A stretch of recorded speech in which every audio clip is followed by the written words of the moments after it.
Here's how this tram plate came out after cleaning it up. Here is the original PrintNC single carriage one, and then this one is a dual carriage one.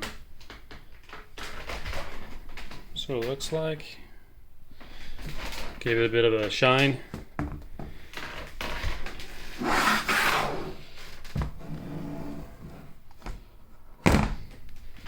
It's heavy. Here's what the other side looks like.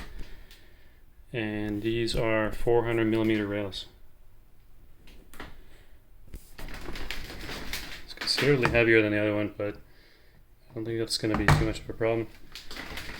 And I have to clean up these rails, these bearing blocks. They're all stiff. Yeah, more to come.